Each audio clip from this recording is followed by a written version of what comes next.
अस्सलाम वालेकुम।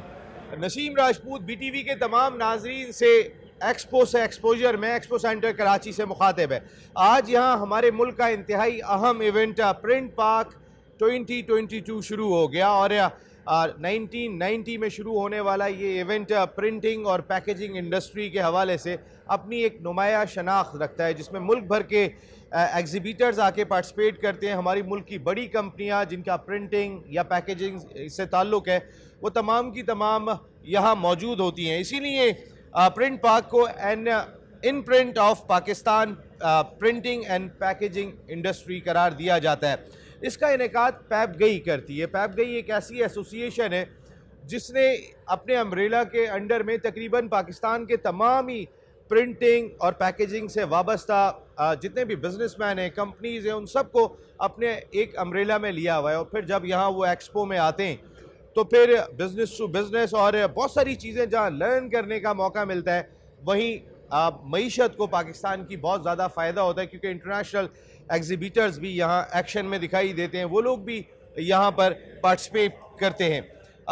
इस इम्पॉर्टेंट शो में हमारे मुल्क की कई नुमाया शख्सियात जो पैकेजिंग और प्रिंटिंग के हवाले से इस मुल्क में अपना रोल प्ले कर रही हैं।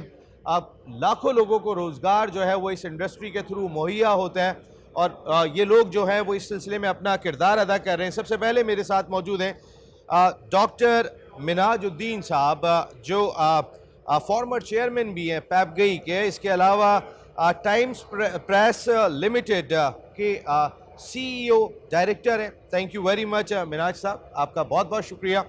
उनके साथ तशरीफ़ रखते हैं मिस्टर सलीम बिकिया। सलीम बिकिया साहब किसी तारुफ के मोहताज नहीं है। जिस तरीके से प्रिंटिंग एंड पैकेजिंग इंडस्ट्री में इनका अपना रोल रहा है, बहुत सारे जिम्मेदारियां इससे पहले पैपगई में भी अंजाम दे चुके हैं।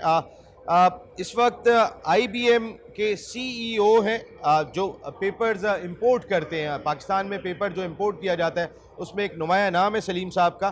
Thank you very much Salim साहब, आपका बहुत बहुत शुक्रिया।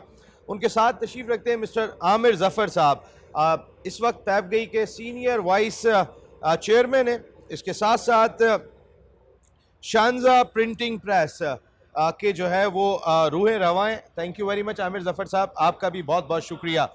मिनाज साहब, आपसे गुफ्तगू का आगाज़ करेंगे। पैपगई का बड़ा नुमाया रोल रहा है, आप फॉर्मर चेयरमैन भी रहे। पैपगई के बनने के बाद पाकिस्तान में प्रिंटिंग और पैकेजिंग इंडस्ट्री को एक जगह पे जमा करने में और उन तमाम कंपनीज को अपने बिजनेस को फ्लोट करने में कितना फ़ायदा हुआ? देखिए, कोई भी एसोसिएशन होती है किसी भी इंडस्ट्री की, और वो अपनी अम्ब्रेला में, चाहे वो प्रिंटिंग की हो, चाहे वो टेक्सटाइल की हो, या कोई भी इंडस्ट्री हो, तो एसोसिएशंस जो हैं वो बेनिफिट तो करती हैं, क्योंकि हर इंडस्ट्री को एक प्लेटफॉर्म मिल जाता है, या किसी भी ग्रुप को एक प्लेटफॉर्म मिल जाता है। तो वो जब आप प्लेटफॉर्म प्रोवाइड कर देते हैं तो उसके बेनिफिट तो बहुत होते हैं।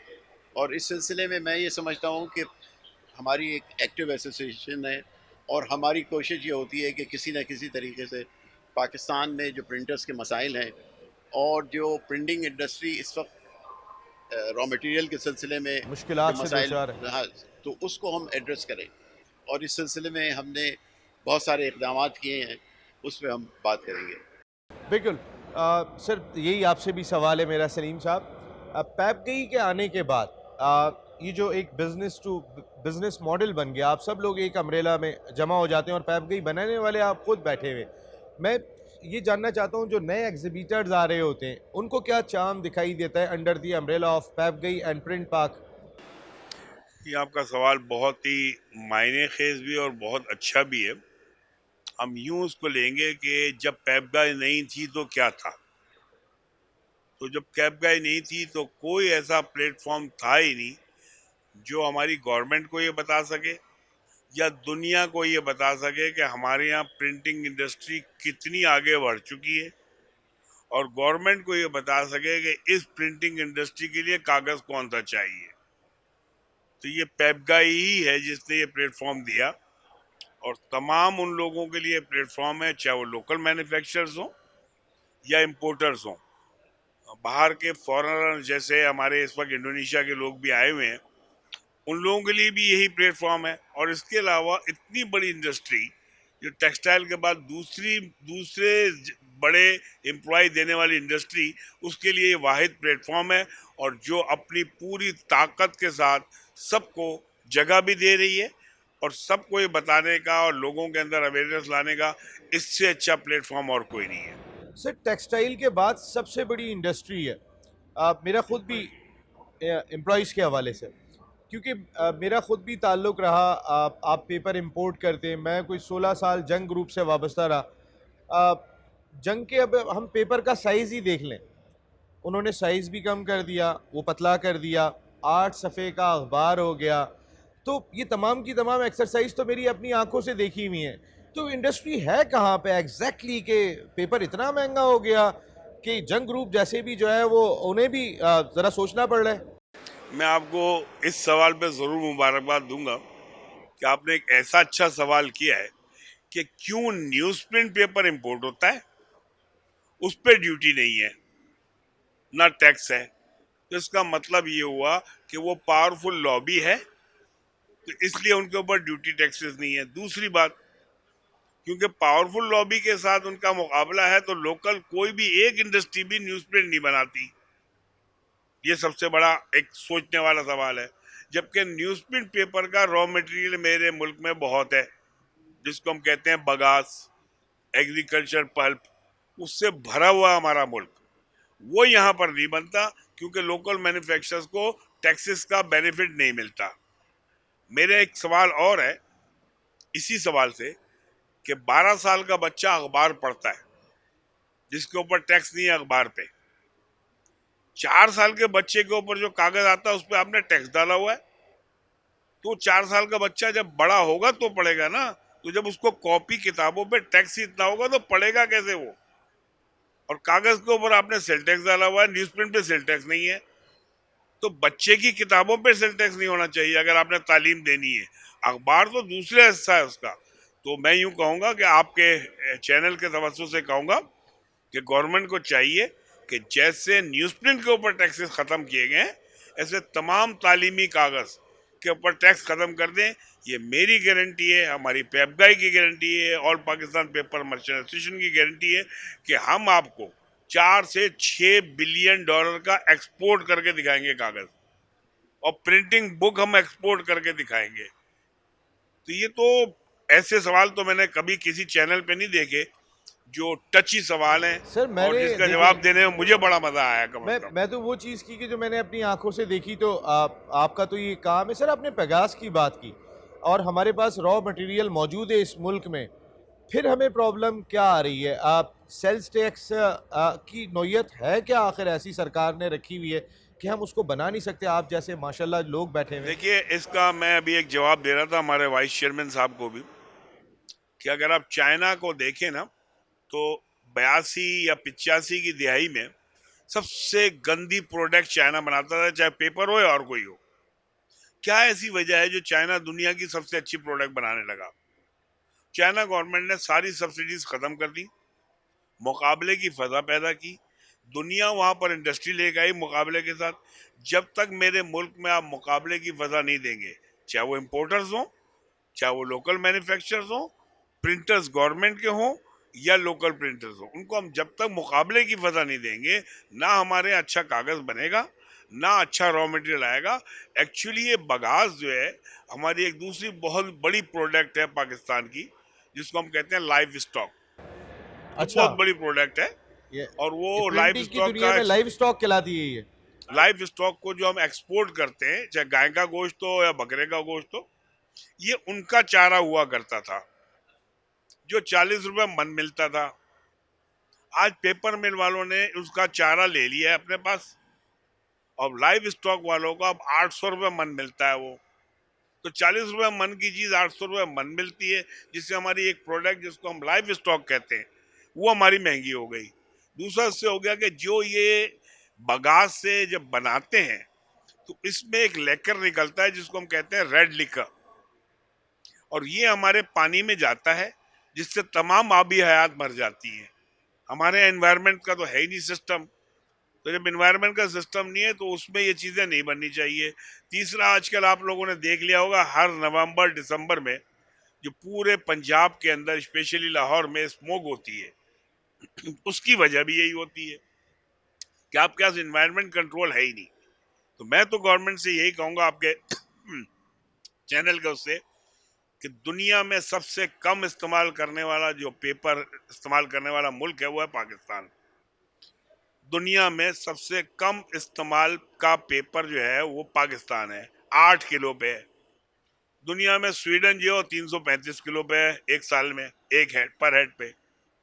अल्लाह के वास्ते हमारे बच्चों को भी पढ़ने दें, रीडिंग का शौक हमारे बच्चों को भी है, उनको पढ़ने दें अच्छे कागज पे, मुकाबले की फजा लाएं और उनको वो कागज मुहैया करें जो ड्यूटी फ्री हो, टैक्स फ्री हो। अब 25% ड्यूटी मेरे यहाँ मुल्क में है, मेरे बराबर का मुल्क है इंडोनेशिया, मेरे बराबर का मुल्क है इंडिया। इंडिया में 0 रेट ऑफ ड्यूटी अगर वो इंडोनेशिया से माल मंगाए। इंडिया में 0 रेट ऑफ ड्यूटी और है अगर वो इंडोनेशिया से इंपोर्ट करे। हम मंगाए, हम मंगाएंगे तो 25% ड्यूटी है। तो ये मेरा मुल्क कैसे चलेगा? आवाज तो दे दे तालीम सबके लिए। ओ भाई, तालीम दीवारों से होगी क्या? सर इंडिया ने जीडीपी में आज की खबर है इंग्लैंड को पीछे छोड़ दिया, इंग्लैंड को पीछे 5वें नंबर पे आ गए। उसकी वजह बताऊं, जैसे हम पेपर के हवाले से कह रहे हैं, इंडिया मुकाबले के बाद जब उनके यहाँ ड्यूटी थी उनके यहाँ भी यही हाल था, मुकाबले की वजह दिया, इंडिया नेट एक्सपोर्टर बन गया है उस कागज का जो तालीम पे इस्तेमाल होती है। तो वाई नॉट वी? उनके पास भी पल्प नहीं है, उनके पास भी जंगलात नहीं है, उनकी भी बिजली महंगी है, हम क्यों नहीं? हम इसलिए नहीं कि हमने एक नाजायज सब्सिडीज दी हुई है, हम इसलिए नहीं है कि हमारा कागज के ऊपर आरडी लगा दी जाती है, रेगुलेटरी ड्यूटी, जो दुनिया में शायद मुझे याद नहीं है कि कोई एक मुल्क हो। क्योंकि मुझे पता होता है कि बदर एक्सपो वाले इतना अच्छा चैनल चला रहे हैं तो मैं ज़रूर डेटा भी साथ लाता और वो आपके टीवी के चैनल पे आपको डेटा दिखाने में खुद भी समझ में आती है और मज़ा आती है।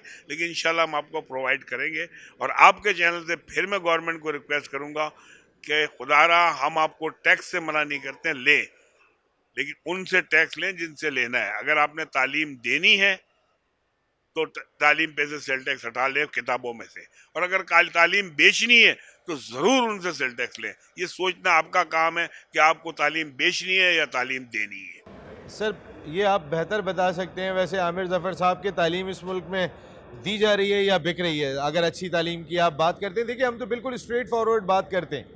आप देखिए ना, मैं अगर कंपेयर करता हूँ सर, मुझे 3-4 मरतबा आमिर साहब इंडिया का टूर करने का मौका मिला और वो बड़े वाले टूर थे। मैं 16 शहर गया था 2005 में। मैंने उस वक्त जब हैदराबाद दक्कन की आईटी इंडस्ट्री देखी थी और मैंने देखा था, वो बेंगलोर तो आप छोड़ दें, उनकी तरक्की हमें आंखों से नज़र आ रही थी। आज अगर वो जीडीपी में उनकी सरकार ने अपने लोगों को सपोर्ट किया, जो सबसे इम्पोर्टेंट चीज़ दिखाई देती है। मैंने ये सलीम साहब से सवाल इसलिए नहीं किया कि ये इम्पोर्टर हैं, हम हर दफ़ा इम्पोर्ट पे टैक्स बढ़ाते चले जाते हैं, इम्पोर्ट पे पाबंदियां लगाते चले जाते हैं। आमिर ज़फ़र साहब ये भी कितना नुकसान पहुंचा रहे हैं। और फिर हम दावे तो बहुत करते हैं made in Pakistan, made in Pakistan के लिए हम कर क्या रहे हैं? बिस्मिल्लाहिर्रहमानिर्रहीम। वैसे तो सलीम साहब ने और डॉक्टर मिनहाज साहब ने बड़ा कॉम्प्रिहेंसिवली चीज़ों को एलाबोरेट किया है। जिस पर्सपेक्टिव में आप बात कर रहे हैं वो अपनी जगह पे बिल्कुल दुरुस्त है। और हमारे मुल्क में तो चूँकि किसी लॉजिकल थिंकिंग और लॉजिकल प्रोसेस के बगैर ही फैसले हुए चले जाते हैं और जो स्टेक होल्डर्स होते हैं उनको इन्वॉल्व नहीं किया जाता। तो इस तरह से जब डिसीजन होंगे वो कभी भी इंडस्ट्री को और मुल्क को ओवरऑल बेनिफिट नहीं पहुंचा सकेंगे। तो सारी दुनिया में ख़ास तौर पे डेवलपिंग कंट्रीज़ के अंदर जो इंडस्ट्री है, और ख़ास तौर पे वो इंडस्ट्री जो कॉटेज इंडस्ट्री में आती है या एसएमईज़ जिसे हमें कहते हैं, स्मॉल और मीडियम एंटरप्राइजेस, ये रीढ़ की हड्डी की हैसियत रखते हैं इकॉनमी को आगे चलाने के लिए। तो उसके ऊपर तो लीस्ट इंटरेस्ट है। और जब ये वाला मामला होगा तो वो ऑब्वियसली वो कम्युनिटी जो कि बहुत बड़े मेगा साइज़ में होती है वो पिस जाएगी। और जिसने इकॉनमी को आगे लेके चलना, चाहे वो टैक्स सेक्टर हो, चाहे ड्यूटीज़ वाले मामले हों, जिस तरह सलीम साहब ने फरमाया कि अगर हम डिस्करेज करेंगे अपना वो वाला प्रोडक्ट जो कि यहाँ पे बनता है, जिससे हम यहाँ पे चीज़ें प्रोड्यूस कर सकते हैं, उसकी बजाय वो वाली चीज़ें हम इंपोर्ट करें जो यहाँ पे नहीं बन रही, तो तब तो ये लॉजिकल है। तो उससे सारा मैकेनिज्म डिस्टर्ब हुआ है, व्हाट आई बिलीव। तो दिस इज व्हाट आई से। बिल्कुल। जी प्लीज़, आप ये कुछ कहना चाह रहे हैं सलीम साहब? जहाँ आपने लोकल मिल्स की बात की है, तो मैं आज से 1 हफ्ते पुराना एक किस्सा सुना देता हूँ। क्योंकि मेरे पास अभी एक्सपोर्टर्स आए हुए थे और आ भी रहे हैं, तो उनका कुछ क्राफ्ट पेपर का काम था। तो मैंने एक लोकल मैन्युफैक्चरर जो सबको सप्लाई करता है, उस आदमी को मैंने अपने पास बुलाया, उससे बात की, क्या सैंपल लेके आओ, मुझे दाम बता, लोकल किस दाम में आ रहा है। उस आदमी ने मुझे सारी चीजें दी, दाम भी बताए। तो मैंने बोला, अच्छा इसमें सेल टैक्स कितना है देते हो? क्या सलीम भाई आपको क्या हो गया है? सेल टैक्स तो वो देते हैं जिसका शनाख्ती कार्ड बनाओ। उस आदमी की मैं शक्ल देखता रहा कि उसने अपनी पूरी मशीनरी दिखाई मुझे, पूरी मिल लगी हुई है, और सेल टैक्स पूरी मिल सेल टैक्स नहीं दे रही है। तो सर मैं यूं कहूंगा कि इंपोर्ट जो है ना, आज हम ये गारंटी से कह सकते हैं, हमारी एक्मा ने काम किया है कि 95% को हमने सही कर दिया कि कहीं अंडर मैचिंग नहीं है, पूरी अंडर फुल इन्वेंसिंग नहीं है? नहीं है। और ये गुड। गारंटी है हमारी, जिसमें पेपगाई भी गारंटी देती है, और पाकिस्तान पेपर मर्चेंट एसोसिएशन जब से मेरे हाथ में आई है, तो उसको मैं खुद देखता हूँ अंडर मैचिंग के इशू को। आप उसको लीड कर रहे हैं? जी मैं देख रहा होता हूँ, जी। और मैं 1 रुपए की चैलेंज दे सकता हूँ कि अंडर मैचिंग नहीं है। जबकि लोकल मैन्युफैक्चरर्स को आप देखें, सिवाय 2 बड़ी मिलों के, हर आदमी इनवाइस से भागता है, आधी इनवाइस देता है, 4 ट्रक निकलते हैं, 1 ट्रक की इनवाइस देता है। क्या इस इंडस्ट्री को आप प्रोटेक्ट देंगे? क्या इन इंडस्ट्री को देके मेरे 22 करोड़ जो है उनको मारेंगे आप? क्या इस मुल्क के बच्चे यही देखने के लिए रह गए? आइए हम आपको दिखाते हैं, और पहले भी हमने दिखाया है कि सिर्फ एक एसआरओ पे 16-16 बिलियन रुपीस कमाए, और वो हमने दिए, इनको बताया कि देखो ये चोरी हो रही है हमारे साथ बैठे, गवर्नमेंट बैठे हमारे साथ, हम आपको पॉइंट आउट करेंगे कि जी ये लोग कर रहे हैं अंडरमाइजिंग, और इसको जिस दिन अंडरमाइजिंग आपने रोक ली ना, उस दिन आपकी मुल्क तरक्की कर जाएगा। आप पेपर इंडस्ट्री में, पेपर मैन्युफैक्चरिंग में मुल्क तरक्की कर जाएगा। सलीम साहब, ये जो आपने बताया कि जो इनवाइस गलत बन रही हैं, ये बना कौन रहा है? लोकल मैन्युफैक्चरर्स, सिर्फ लोकल? लोकल और लोकल मैन्युफैक्चरर्स मैन्युफैक्चरर्स जो हैं वो डुप्लेक्स बोर्ड बनाते हैं, कोरोगेटेड की इनवाइस काटते हैं, सफेद कागज बनाते हैं, बोला इनवाइस ही नहीं है, जाओ। तो पैप गई और इसके अम्ब्रेला में आना भी नहीं चाहते होंगे वो, इसलिए? वो किसी लिए नहीं आएंगे कि यहाँ पर वो आएंगे एसोसिएशन के अम्ब्रेला में, तो एसोसिएशन तो फॉरन लेटर लिखेगी कि तुम इसको इनवाइस दो। दिस इज तो उस अम्ब्रेला में तो आते ही नहीं है, उस अम्ब्रेला में आना भी नहीं चाहते। तो मैं नहीं कहता हूँ कि 100% सब चोर है, दो उसमें बहुत अच्छे इदारे भी हैं, जिसको हम सेंचुरी मिल कहते हैं या बुल्ले शाह कहते हैं, बड़े अच्छे इदारे हैं, वो पूरा टैक्स देते हैं। लेकिन बाकी 32 मिले जो है, वो अगर सिर्फ उनसे ही गवर्नमेंट टैक्स ले ले, तो अच्छा खासा रेवेन्यू आपका जमा होगा। और वो अच्छे खासे का मतलब कोई ये नहीं है कि मैं कह रहा हूँ 4 मिलियन, 5 मिलियन, 10 मिलियन, ये बिलियंस में है। मैंने गवर्नमेंट को चैलेंज दिया था कि जितना हम इम्पोर्ट करते हैं और जो हम सेल टैक्स देते हैं, हमारे से 90% ज्यादा लोकल मैन्युफैक्चर बनाता है, उतना सेल टैक्स दिखा दें आप। हम 10% वाले ज्यादा सेल टैक्स देते हैं, वो 90% वाले का सेल टैक्स ही नजर नहीं आता। वो इतनी बड़ी चीज गवर्नमेंट को नजर नहीं आती। सर, इस मुल्क में एक रिवाज है, जिसकी लाठी उसकी भैंस। अभी हम बात कर रहे थे ना कि स्कूल की किताबें महंगी हैं, अखबार के लिए कोई प्रॉब्लम नहीं है। ज़रा मिनाज साहब को दीजिए कि एक वक्त में वो बात करना चाह रहे थे और वो माइक लेना चाह रहे थे। मिनाज साहब, आप अपनी बात वहीं से शुरू करेंगे? जी। नहीं, देखिए बात यह है कि पाकिस्तान की जो प्रिंटिंग इंडस्ट्री है, इसमें बहुत पोटेंशियल है, और वो पोटेंशियल जो है ना, वो अभी तक टैप नहीं हुआ है। जैसे अभी आपको सलीम भाई ने बताया कि हम 8 और 9 केजी पे खड़े हैं, यानी हमारा पेपर कंजम्पशन जो है वो अराउंड 9 है, इंडिया का इज़ अबाउट 13-14, और जो तरक्की याफ्ता मुल्क हैं उनका बहुत ज़्यादा है। एक तो हमारे यहाँ मसला ये है कि हम एक अनइवन प्लेइंग फील्ड दी हुई है। कागज़ पे इस वक्त ड्यूटी जो है इम्पोर्टेड कागज़ पे, वो तकरीबन 61% के करीब है। लेकिन अगर आप वही किताब छपी हुई मंगवाते हैं बाहर से, तो उसके ऊपर 13% ड्यूटी है। तो अब एक ट्रेंड ये हुआ है गुज़िश्ता कई सालों से कि जिनको बड़ी तादाद में किताबें छपवानी है, वो बाहर से छपवा के मंगवा लेते हैं, जिससे लोकल इंडस्ट्री को बड़ा नुकसान पहुंच रहा है। दूसरी बात यह है कि हमारे यहाँ जो पॉलिसीज़ बनती हैं, वो इंटरेस्ट ग्रुप्स के लिए बनती हैं। अगर आप मैंने एक ताकतवर मिलों की लॉबी है, उन्होंने अपने इंटरेस्ट को प्रोटेक्ट करना उनके लिए बहुत आसान होता है। प्रिंटिंग इंडस्ट्री के अंदर एसएमईज, जैसे इन्होंने कहा अभी हमारे साथी ने, कि एसएमई सेक्टर्स के अंदर आती है प्रिंटिंग इंडस्ट्री, तो एसएमई सेक्टर के लिए इस तरह से इकट्ठा होना और एक लॉबी करना जो एक 4-5 लोग बड़े मिल करके कर सकते हैं, वो बड़ा उनके लिए आसान होता है बनस्बत एक उनके लिए, हमारे लिए।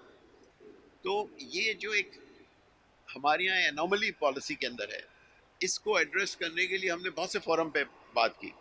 हम गए नेशनल टैरिफ कमीशन में, हम सेनेट की जो फाइनेंस कमेटी उसमें गए, जो हमारी नेशनल असेंबली की फाइनेंस कमेटी में गए, और उन्होंने इस चीज़ को अप्रिशिएट किया कि पेपर पे बहुत ज़्यादा ड्यूटी है और प्रिंटेड मटेरियल पे नहीं है, इस एनोमली को हम दूर करेंगे। लेकिन वो आज तक नहीं हो सका है।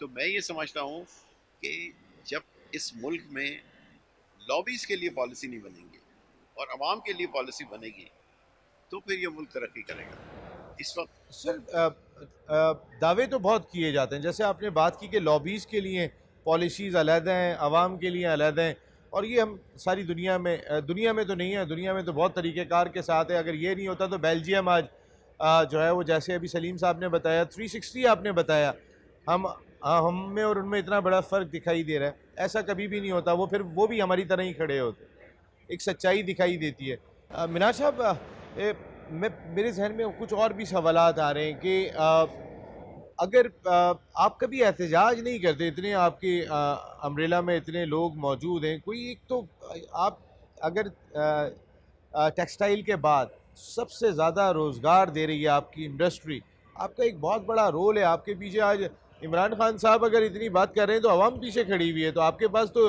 इस वक्त जितने एम्प्लॉयज़ हैं आपकी इंडस्ट्री के साथ वो कम नहीं है और उनके साथ पेट लगा हुआ है। अब अगर आपकी कंपनी कमाएगी, अगर आप लोग काम करेंगे तो उनका घर क्या चूल्हा जलेगा। तो इस चीज़ का एहसास भी हुकूमत को नहीं होता कि इतना बड़ा अवामी पावर इस इंडस्ट्री के साथ है। देखिए, हमने हर प्लेटफॉर्म पे ये आवाज़ उठाई है, और एक ज़माने में 2019 में जब हमारी हमाद अज़हर साहब से कोई 4-5 मुलाकातें हुई, उसके बाद 2019 के बजट में ड्यूटी जो है ना पेपर पे कम की गई। बजट स्पीच में अनाउंस भी कर दी गई जो फाइनेंस बिल होता है, लेकिन 3 दिन बाद जो फाइनेंस एक्ट आता है तो उसमें वापस से रिवर्स हो जाती है।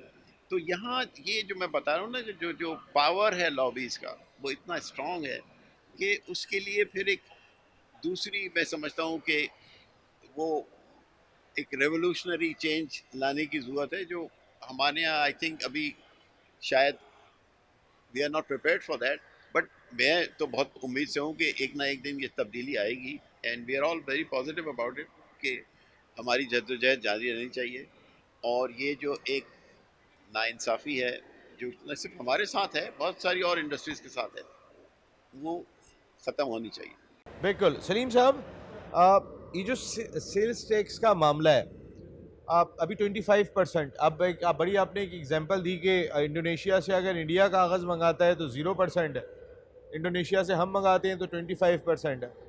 आपके ख्याल में इसमें कितना रिबेट अगर मिल जाए, हो सकता है वो कहें कि जी हम 25 से थोड़ा कम कर सकते हैं, बहुत कम नहीं कर सकते, अगर ये 10% पे 12% पे भी ले आते हैं, इसका फ़र्क कितना बड़ा पड़ता है?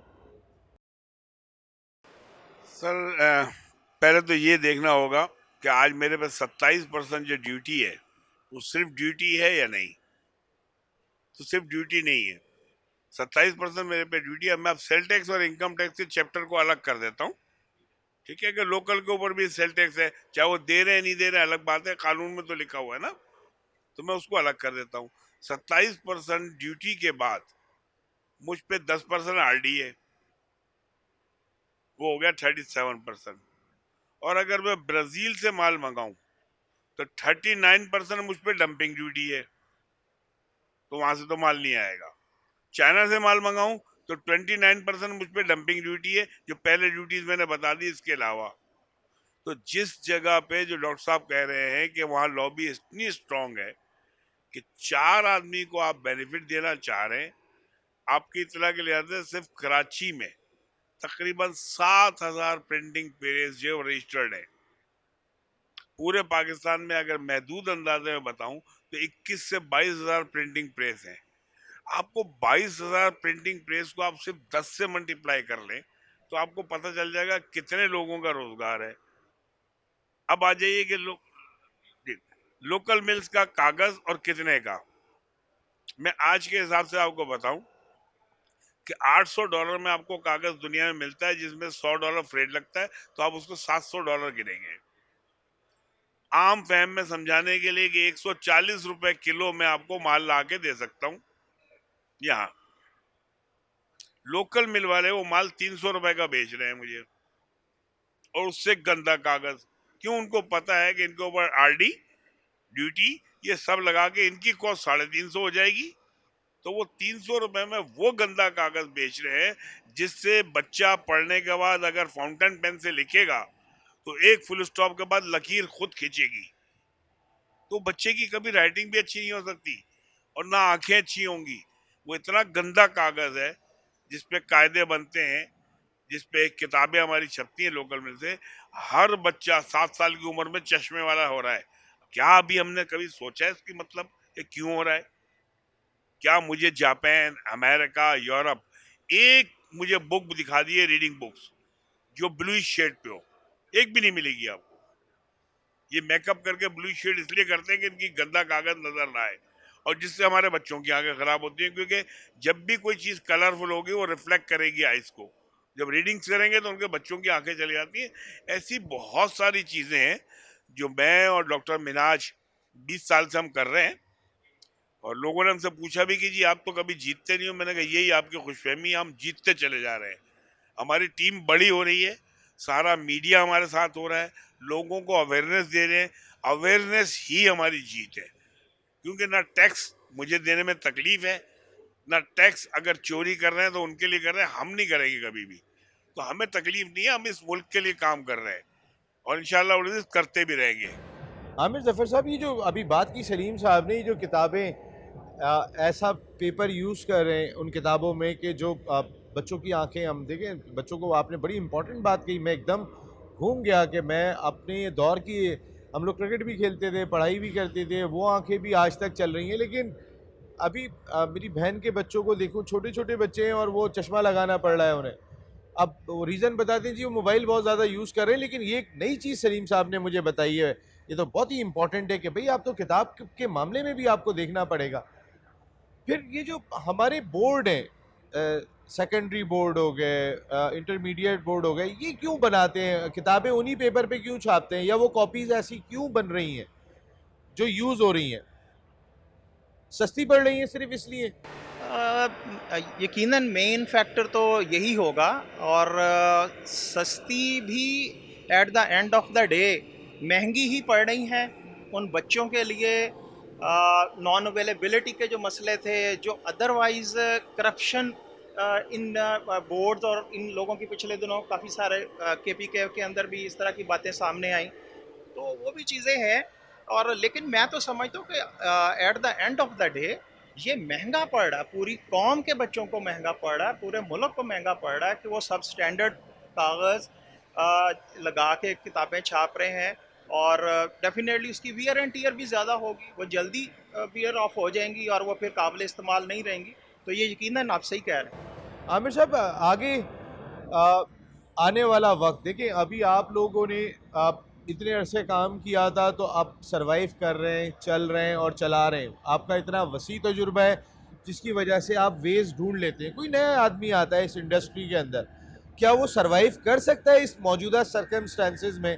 उसके लिए सरवाइव करना कितना डिफ़िकल्ट है? सलीम साहब, मिनाज साहब, आप एक एक्सपीरियंस लोग हैं इस इंडस्ट्री के, आपको पता है मैं यहाँ से अगर नहीं आऊँगा, इस दरवाजे से चला जाऊँगा, मेरे पीछे जाना होगा, आपको पता है, आप फिर भी रास्ता निकाल लेंगे कोई ना कोई। मेरे इतने मजदूर हैं, इतने लोग काम कर रहे हैं, उनकी तनख्वाहें देनी है, उनके घर चल रहे हैं, लेकिन नया आने वाला सरवाइव कर पाएगा? देखें जी, ये तो मेरा ख्याल है पाकिस्तान की हिस्ट्री में पहला इतना बड़ा क्राइसिस है हमारे मुल्क में, जिसमें इलेक्ट्रिसिटी देख लें, फैक्टर्स जो हैं, डॉलर का फैक्ट है, फिर अल्लाह माफ़ करे अब सलाब का ये मामला हो गया। ये सारे मिल के एक बहुत बड़ा क्राइसिस तो बना गए हैं। लेकिन मैं ये समझता हूँ, बी ऑप्टिमिस्टिक, कि हर मुश्किल के बाद आसानी है। हमें पूरा उम्मीद रहना कितने चाहिए। साल से आप ये वाली बात सोच रहे हैं? ये तो चल तो बहुत अरसे से रहा, लेकिन नाउम्मीदी तो बहरहाल कुफर है।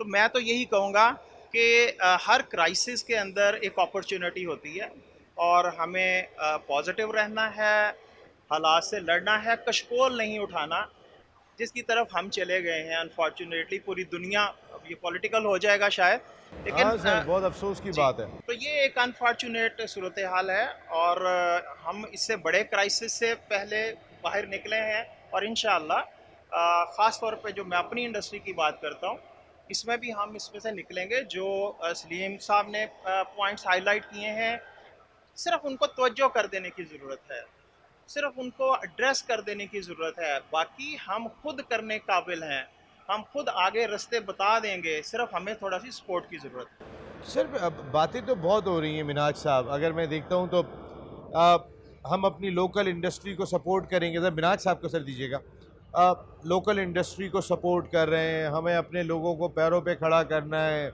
लोकल जाल बिछा देंगे, इंडस्ट्रीज़ लगा देंगे। सर ये दावे हम सुनते रहते हैं, उसके बाद पता चलता है बिजली के बिल बढ़ गए, उसके बाद पता चलता है पेट्रोल की कीमत बढ़ गई। अब पॉलिटिकल हो जाएगा। अब क्या सरकमस्टांसेस हैं क्या नहीं है वो बैठे हुए समझते होंगे, हम इतना ज़्यादा डिस्कस नहीं करना चाहते। लेकिन लोग तो बात कर रहे होते हैं ना कि पेट्रोल सारी दुनिया में सस्ता हो रहा है, हमारे मुल्क में महंगा हो रहा है, क्योंकि हम अपने मुल्क को उस नहज पे ले आए। और अगर इस जो ये वाली सूरत हाल है मिनाज साहब, एक नया आदमी कैसे सरवाइव करेगा इस इंडस्ट्री में? आपके जहन में आता है? क्योंकि देखिए, आप लोग सब पहले प्रिंटिंग से वाबस्ता थे, ज़्यादातर लोग। आपको आपको आपका एक्सपीरियंस था, आपको पता चला कि अब यहाँ नज़र नहीं आ रहा, पैकेजिंग की जानिब चले गए। फिर आप कहीं कोई ना एक नई चीज़ ले आएंगे कुछ ना कुछ, क्यों आपका एक वसी एक्सपीरियंस इस फील्ड में। मेरे पास एक सवाल नहीं होगा तो दूसरा जहन में आ जाएगा, क्योंकि मेरा ये काम दिखाई देता है। तो सर आने वाला वक्त आप कैसा देखें? लेकिन जहाँ तक मैं चूँकि मैन्युफैक्चरिंग में हूँ, तो उसके अंदर जो इस वक्त क्लाइमेट है मैन्युफैक्चरिंग का, जो माहौल है वो बहुत ही नेगेटिव है। पाकिस्तान में इस वक्त मैन्युफैक्चरिंग करना जो है ना, वो एक तरह से जिहाद है, क्योंकि मैन्युफैक्चरिंग सेक्टर जो है वो जीडीपी का अबाउट 14% से भी कम है, और इस पे जो टैक्स का बर्डन है वो तकरीबन 51% है। तो नतीजा क्या हो रहा है कि लोग मैन्युफैक्चरिंग से सिर्फ प्रिंटिंग की सनत या और बहुत सारी सनतों से हट के कोई कंस्ट्रक्शन की तरफ जा रहा है, कोई लोग हैं जो सिर्फ अब प्लॉटें ख़रीद के बेच रहे हैं और इस किस्म के। हमारे यहाँ से बहुत सरमाया दुबई चला गया। मैं बहुत सारे इंडस्ट्रियलिस्टों को जानता हूँ जिन्होंने अपनी इंडस्ट्रियाँ बेच करके दुबई में फ्लैट ले लिए कि रिटर्न बेहतर है। तो ये चीज़ें उस वक्त होती हैं जब आपकी पॉलिसी सही नहीं है, जिस पे हमने बात की। अगर आपकी पॉलिसी सही होंगी, इंडस्ट्री फ्रेंडली होंगी, क्योंकि वाहिद एक सेक्टर है मैन्युफैक्चरिंग जो एम्प्लॉयमेंट जनरेट करता है, और ये एम्प्लॉयमेंट जनरेट करने वाला सेक्टर जो है वो पाकिस्तान में सबसे पनिश सेक्टर है। सबसे इम्पोर्टेंट है, बहुत ही एम्प्लॉयमेंट जनरेट करने वाला सेक्टर है। बदर एक्सपो सॉल्यूशंस और पैप गई प्रिंट पार्क की जो कोएलिशन है, इसको किस तरह डिस्क्राइब करेंगे आप? एक्चुअली बदर के साथ तो हमारा एक अच्छा रिलेशनशिप है, और गुज़िश्ता 4 एग्ज़िबिशंस इन्होंने ऑर्गेनाइज़ किए हैं, और जैसे जैसे हमारी एक अंडरस्टैंडिंग बढ़ रही है, उनका भी एक एक्सपीरियंस और उनका एक इसके साथ साथ ह्यूमन रिसोर्स भी डेवलप हो रही है उनकी इस पर्टिकुलर फील्ड के अंदर। तो I think it's positive. Sir ये आपका कैमरा है, कोई बात जो आप कहना चाहते हो कि इसको ज़रूर करें सर? नहीं, मेरा तो सिर्फ कहना ये है कि हम अपनी जो भी पॉलिसीज़ हैं, ट्रेड पॉलिसीज़ हों, जो भी पॉलिसीज़ हैं, मैन्युफैक्चरिंग की पॉलिसीज़ हैं, वो अगर आवाम फ्रेंडली कर लें और ग्रुप फ्रेंडली या लॉबी फ्रेंडली ना करें, तो हमारी मुल्क में हर किस्म की सनत और हर किस्म की तिजारत को फ़रोग़ होगा। सलीम साहब प्लीज़, बदर एक्सपो सॉल्यूशन, पैप गई प्रिंट पार्क की कोएलिशन और वो मुझे बता दीजिएगा, और एक पैगाम आपने देने यहाँ देख के। मैं खैर बदर एक्सपो और मेरी बहुत पुरानी दोस्ती भी है, और तकरीबन हर एग्जीबिशन वो मेरे पास आते भी हैं, चाहे प्रिंटिंग पैप गाई का हो या और कोई भी हो। तो इससे अच्छा इवेंट मैनेजमेंट वाले में और कोई है भी नहीं। और यूं कह देंगे हम कि अगर ये नंबर 1 पे है तो नंबर 2 जो है ना वो 25 नंबर के बाद शुरू होता है इनका। तो इनका गैप है और ये इन्होंने अपनी मेहनत से यहाँ तक पहुँचाया। मैं आपके एक सवाल को कंटिन्यू करना चाहूँगा अगर आपकी इजाज़त हो, कि जो नया न्यू कमर्स आते हैं वो कैसे आएंगे। आज से सिर्फ 7 साल पहले मेरे बच्चे बाहर से पढ़ के आए और उन्होंने एक इंडस्ट्री का सोचा कि ये इंडस्ट्री हम लगाते हैं, इसमें बहुत अच्छा गैप भी है और एक काम भी हो जाएगा। तो उन्होंने टिश्यू पेपर कन्वर्टिंग की एक इंडस्ट्री बनाई, जो 500 मिलियन की सिर्फ मशीनरी आई। उनके जो मर्दे मुकाबिल लोकल मैन्युफैक्चरर्स थे, उन्होंने पहले उसके ऊपर ड्यूटी लगवाने की कोशिश की, क्योंकि वो सेकंड लार्जेस्ट ब्रांड हो गया था 5 साल में ही। देखिए, ब्रांड का नाम मैं नहीं लूंगा और उनके ब्रांड का नाम भी आपको नहीं बताऊंगा, अच्छा नहीं है। दूसरे मरहले में 24% उसके ऊपर आरडी लगा दी गई। आज वो बच्चों की जो मशीन है वो खाली पड़ी हुई हैं और काम नहीं कर सकते। तो इस किस्म की पॉलिसीज कभी नहीं होती है, दुनिया में नहीं हुई है। क्या आप एक 500 मिलियन एक आदमी ने इन्वेस्ट किया, उसकी पूरी इंडस्ट्री को आपने पट्टा बिठा दिया ड्यूटियां लगा के। वो 250 मिलियन की भी नहीं बिकेगी अगर आप बेचने जाते हैं नहीं उसको। तो लकड़ी, वो तो सिर्फ और सिर्फ लोहे के दाम बिकेगा। मैं गवर्नमेंट से भी कहूंगा कि खुदारा हमने जो निकालना है, हमने जो टैक्स देना है, अल्हम्दुलिल्लाह अल्हम्दुलिल्लाह हम देते भी हैं, देते भी रहेंगे। अल्लाह के वास्ते हमारे बच्चों को पढ़ने दें, बच्चों के लिए कागज़ के इस्तेमाल को आसान बना दें, हमें वो काम करने पे मजबूर ना करें कि हम भी कोई अंडरमाइसिंग करें। तो मेरी ये ख्वाहिश है कि जो दुनिया में ड्यूटी है वो ड्यूटी ले आए। हमारा लोकल मैन्युफैक्चरर्स भी मेरा ही है, उसको प्रोटेक्शन दे, 10% की दे दें प्रोटेक्शन, जो कि वो भी गलत है, लेकिन उसको 70% की प्रोटेक्शन पे कॉस्ट होती है। इतनी बड़ी कॉस्ट पे मुझे कोई लोकल इंडस्ट्री नहीं चाहिए जिसका रॉ मटेरियल नहीं हो।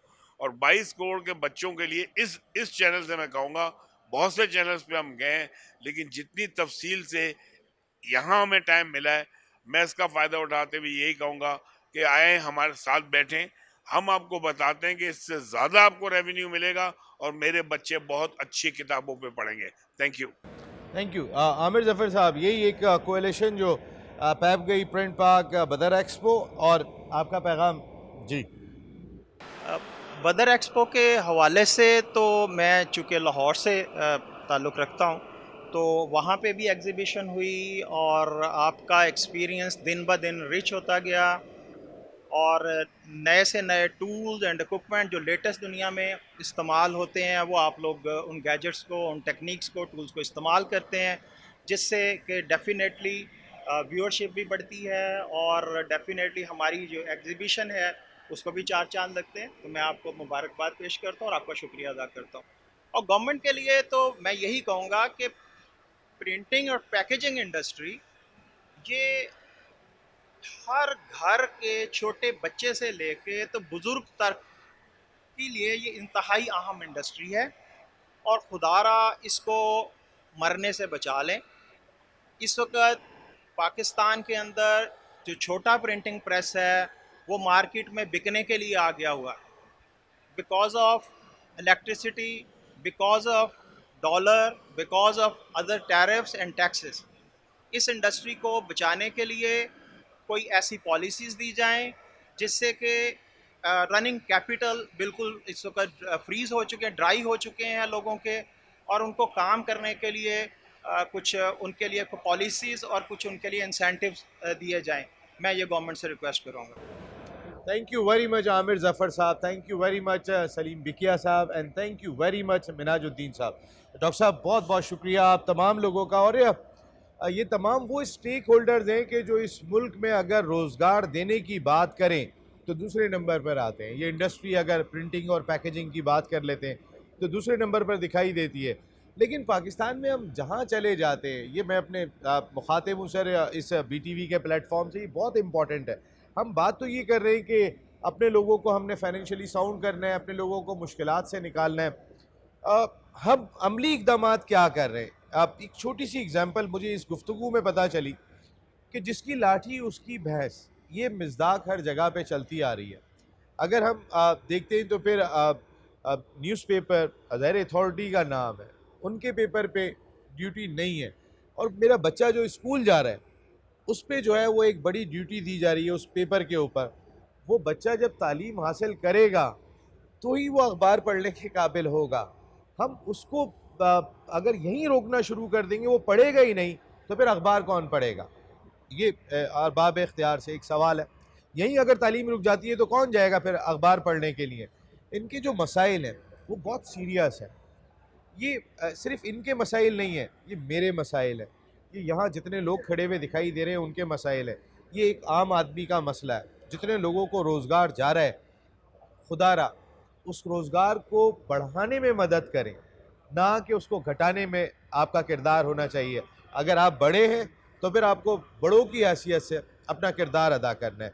यह नसीम राजपूत एक्सपो सेंटर कराची से एक्सपो से एक्सपोजर में और प्रिंट पार्क 2022 के स्पेशल एपिसोड से आपसे चाहता है इजाज़त। ज़िंदगी रही तो फिर जल्द आपसे फिर मुलाकात हो रही है। टिल देन अल्लाह निगहबान।